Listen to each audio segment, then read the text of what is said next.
Welcome back to my channel Hindipedia. Tulsidas ji द्वारा रचित रामचरितमानस के लक्ष्मण परशुराम संवाद के एक्सप्लेनेशन को कंटिन्यू करते हुए हम बढ़ते हैं इन चौपाइयों के साथ। तुम तो काल हाँक जनु लावा, बार बार मोहि लागी बोलावा, सुनत लखन के वचन कठोरा, परस सुधारे धरेऊ कर जोरा।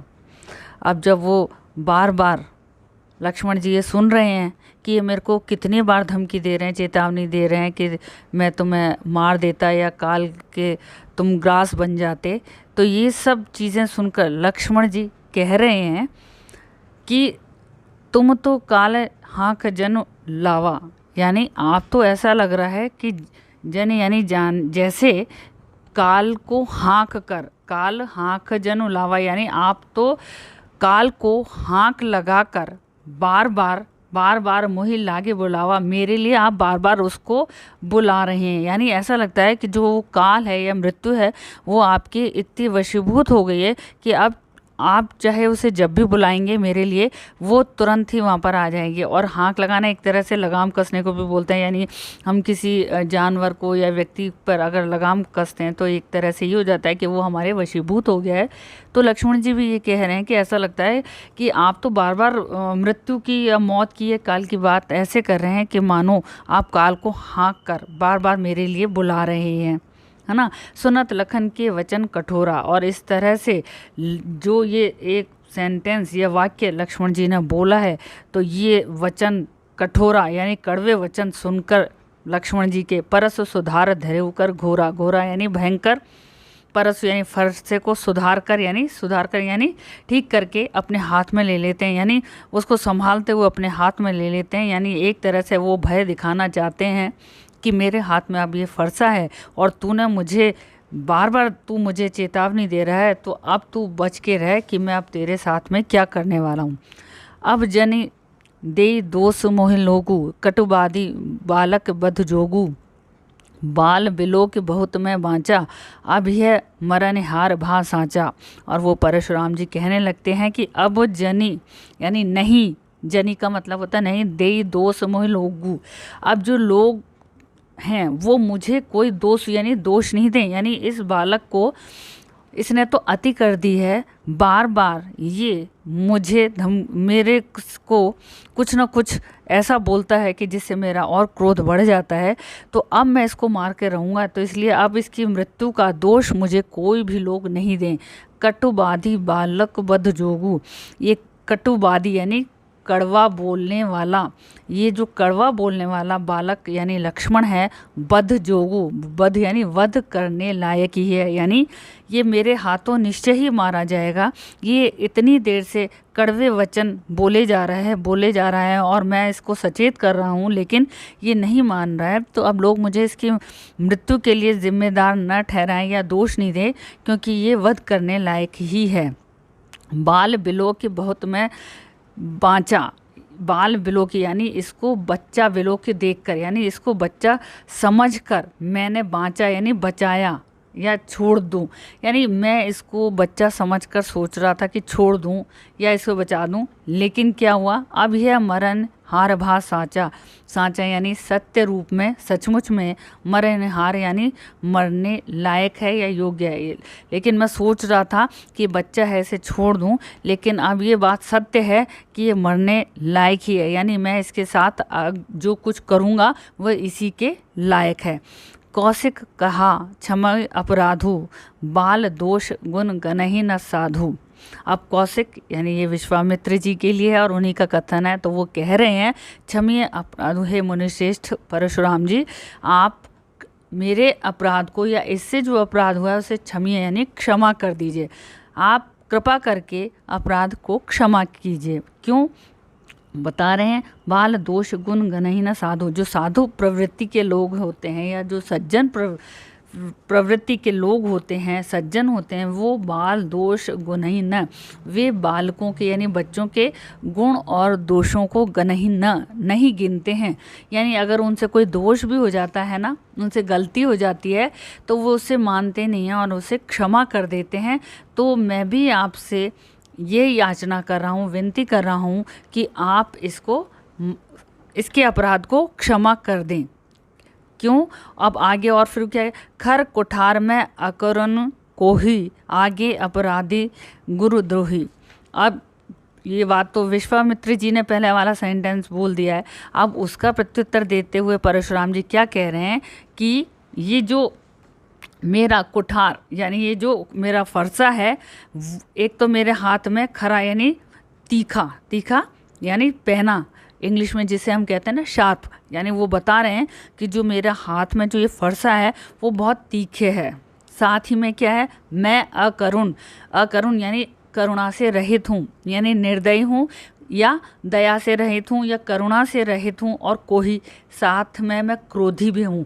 यानी मेरे में एक तरह से कोई ये माने तो ये मेरे दुर्गुण हैं, तो वो ये मान ले कि मेरे हाथ में एक तो फरसा है जो कि बहुत तीखा है, पहना है, शार्प है, और साथ ही में मैं दया रहित हूँ और क्रोधी स्वभाव वाला हूँ। ये तो मेरी खासियत है। और आगे अपराधी गुरुद्रोही, और जो ये मेरे समक्ष जो खड़ा हुआ है वो जो व्यक्ति है वो क्या है, अपराधी है और गुरुद्रोही यानी गुरु का अपमान करने वाला है। यानी जब मेरे हाथ में फरसा है तो क्यों ना मैं इसके ऊपर इसका प्रयोग करूं, क्योंकि मेरे सामने जो व्यक्ति खड़ा हुआ है वो गुरु का निरंतर अपमान करता जा रहा है, और मैं ऐसा एक क्षण भर में कर दूंगा। उत्तर देत छोड़े हूँ बिनु मारे, केवल कौशिक सील तुम्हारे, न ते एही काट कुठार कठोरे, गुरहे उरन होते हैं श्रम थोड़े। तो वो उत्तर दे परशुराम जी फिर एक्सप्लेन कर रहे हैं कि ये बार बार उत्तर दिए जा रहा है, यानी मैं कुछ भी कह रहा हूँ, मैंने तो मतलब जो धनुष है वो प्रभु श्री राम से अगर टूटा है तो उसका जवाब उनको देना चाहिए, लेकिन ये छोटा है, एक तो उसका छोटा भाई है और वो बार बार उत्तर पे उत्तर ही दिए जा रहा है। इतने पर भी क्या है, छोड़े हूँ बिन मारे, तो मैं ये इसको बिना मारे ही छोड़े दे रहा हूँ। इसलिए केवल कौशिक सील तुम्हारे कि हे विश्वामित्र, तुम इसके साथ में आए हो, तुम इनके गुरु हो, और ये तो इसने एक तरह से ये बुरा व्यवहार कर रहा है, लेकिन मैं इसके अगर छोड़ रहा हूँ ना बिना मारे, तो वो एकमात्र तुम्हारे शील मतलब तुम बहुत शीलवान हो, तुम्हारे इस आचरण के कारण से मैं इसको छोड़े दे रहा हूँ कि तुमसे मेरा प्रेम है, और मैं जानता हूँ तुम गुरु हो और तुम तो एक सच्चरित्र व्यक्ति हो, अच्छे चरित्र व्यक्ति हो, तो ये सब तुम्हारे कारण मैं इसको बिना मारे छोड़ रहा हूँ। अन्यथा इसने तो एक तरह से पूरा कोशिश कर ली, क्योंकि ये बार बार हर बात का उत्तर यही देता जा रहा है, न तो यही काट कुठार कठोरे, नहीं तो ये कुठार यानी जो मेरा फरसा है, कठोर यानी कठोर जो यानी इतना तीखा पहना जो मेरा फरसा है, उससे मैं अभी काट कर इसको यानी इसकी गर्दन को काट कर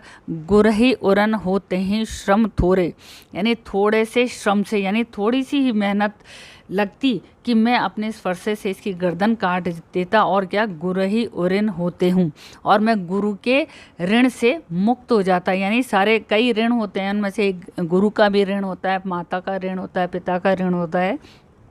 तो परशुराम जी कह रहे हैं कि लेकिन ये तो छोटा बच्चा है, अगर मेरे हाथ में ये तीखा फरसा है, मैं क्रोध में अगर चला दूं तो थोड़े से ही श्रम से मैं अपने गुरु के ऋण से मुक्त हो सकता हूँ। लेकिन हे विश्वामित्र, मैं तुम्हारे अच्छे आचरण के, तुम्हारे अच्छे व्यवहार के कारण, तुमसे प्रेम के कारण मैं इसको बिना मारे छोड़े दे रहा हूँ। गाधे सुन कह हृदय हसी, मुनि हरिहरि सूझ, अय मैं खान न ऊख मैं, अजाऊँ न बूझ अबूझ। ये जो दोहा है व्याख्या की दृष्टि से बहुत इम्पोर्टेंट है, और दूसरी बात थोड़ा सा हार्ड है, तो आपको थोड़ा इसमें समझने के लिए अच्छे से समझना होगा इसके लिए।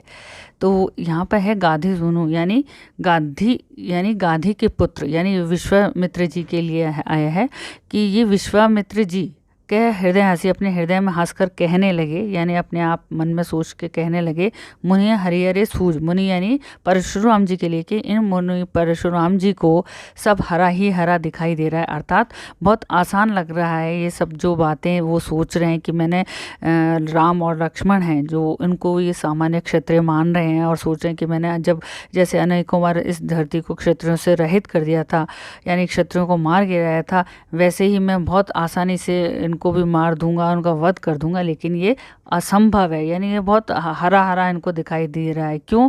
क्योंकि अयमय खांड न ऊखमय। अयमय कहते हैं जो आपका जो अयमय है वो है लोहा, यानी जो बहुत लोहे की तरह से मजबूत जो चीज़ होती है उसके लिए आया है। खांड कहते हैं शक्कर को, ऊखमय कहते हैं ईख। ईख आप जानते हैं ना, गन्ना, शुगर केन जिसे हम बोलते हैं, जिससे शक्कर बनती है, उसके लिए है। तो वो कह रहे हैं कि जिस तरह से, क्योंकि जो अयमय खांड न ऊखमय, वो कह रहे हैं अयमय यानी जो लोहे की बनी हुई फौलाद की खांड है, ये ऊखमय न, ये ईख से बनी हुई खांड नहीं है, यानी सामान्य शक्कर नहीं है जो मुंह में जाते ही घुल जाए। यानी जो लोहे की बनी हुई फौलादी खांड है, वो कैसे उसको हम कैसे उस पर वार कर सकते हैं, या वो कैसे सहज में गल सकती है, वो नहीं गल सकती है। जबकि परशुराम जी इनको साधारण शक्कर या साधारण खांड समझकर पल भर में ही इनको समाप्त कर देने की बात मन में सोच रहे हैं। यानी ये तो गन्ने के रस से बनी हुई खांड को जैसे क्षण भर में ही गल जाती है, लेकिन ये जो लोहे से बने धारदार अस्त्र हैं, यानी जिस तरह से ये जो राम और लक्ष्मण हैं, वो तो इस तरह के अस्त्रों से बने हुए हैं, ये ऐसे ही नष्ट नहीं होंगे। लेकिन अजहु न अबूझ, अबूझ आया परशुराम जी के लिए।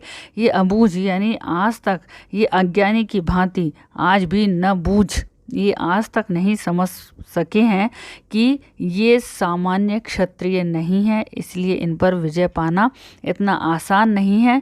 ये साधारण खांड की तरह से शीघ्र ही मुंह में नहीं घुलेंगे, बल्कि ये तो लोहे की से बने हुए मजबूत फौलाद की तरह से अटूट हैं।